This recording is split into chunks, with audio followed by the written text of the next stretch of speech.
حضرت زبیر بن عوام حواری رسول ہے صلی اللہ علیہ وسلم، یعنی حضور کے قریبی مددگار، اور یہ حواری کا لفظ حضور نے کسی اور کو نہیں کہا۔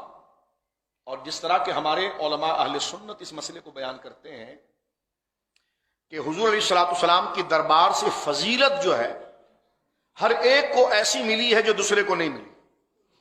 ایک ہے فضیلت اور ایک ہے افضلیت۔ انشاءاللہ جب یوم صدیق اکبر کریں گے تو ہم آپ کو بتائیں گے۔ ہر صحابی کے اندر ایک جزوی فضیلت ایسی جو دوسرے کے پاس نہیں۔ جیسے حضرت عائشہ کے پاس فضیلت کیا ہے کہ وہ حضور کی بیوی ہیں صلی اللہ علیہ وسلم، یہ فضیلت حضرت فاطمہ کے پاس نہیں۔ اور سیدہ فاطمہ کے پاس جو فضیلت ہے بضعۃ منی، حضور کی جگر کا ٹکڑا ہونا، حضور کی بیٹی ہونا، یہ فضیلت ام المومنین کے پاس نہیں۔ ٹھیک ہے، اسی طرح یہاں پر دیکھیں حضرت سیدنا زبیر بن عوام کو جو فضیلت حواری یعنی حضور کا حواری ہونا، یہ حضرت مولا مرتضیٰ کو یہ لقب نہیں دیا گیا۔ تو اگر جزوی فضیلت پر اگر گویا کہ پہلا نمبر کا نعرہ جو جاہل لگائیں تو پھر زبیر بن عوام کا بھی پہلا نمبر کا نعرہ لگائیں، اور یہ بھی کہیں کہ جناب زبیر بن عوام پہلے نمبر پر ہیں، کیونکہ یہ تو ان کی فضیلت ہے، کسی اور کی نہیں ہے۔ خیر، تو لہٰذا جزوی فضیلت جو ہے وہ ہر ایک کے اندر تقسیم ہے۔ ہر ایک صحابی کو ایسا ایسا، جیسے حضرت عمر کے بارے میں ہے کہ ان کی زبان پر اللہ نے حق کو جاری کیا، ان کے سائے سے شیطان بھاگتا ہے، یہ لفظ کسی اور صحابی کے لیے نہیں کہا گیا۔ حضرت عثمان کے لیے کہا گیا کہ میرا جنت میں کوئی رفیق ہوتا تو عثمان ہوتا، یہ لفظ کسی اور کے لیے نہیں کہا گیا۔ حضرت مولا علی کے لیے حضور نے فرمایا کہ علی دنیا و آخرت میں میرا بھائی ہے، یہ لفظ کسی اور کے لیے نہیں بولا گیا۔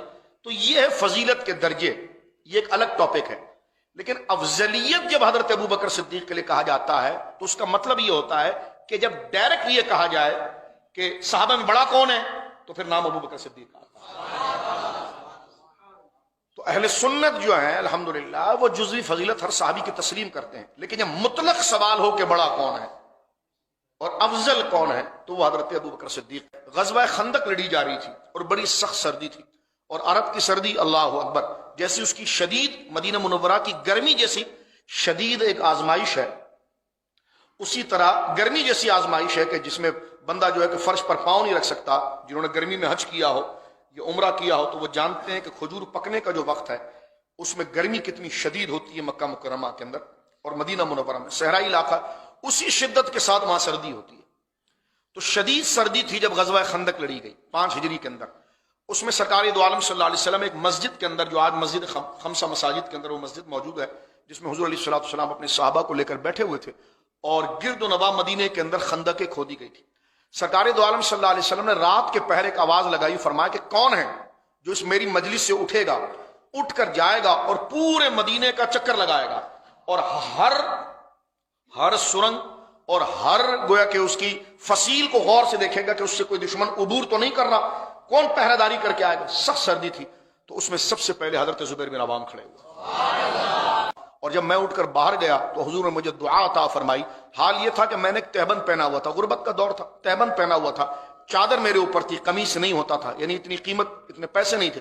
کہتے جب میں اس سردی کے اندر کہ میرے پاس کوئی اوڑھنے کے لیے چادر یا کمبل بھی نہیں تھا، میں مسجد کے صحن سے باہر نکلا تو حضور نے جو دعا دی تھی تو مجھے اتنی گرمی لگنے لگ گئی کہ وہ چادر بھی میں نے کندھے کی اٹھا کر اپنے کندھے کے اوپر رکھا، اور میں نے پورے خندق کو چکر لگا کر واپس آیا۔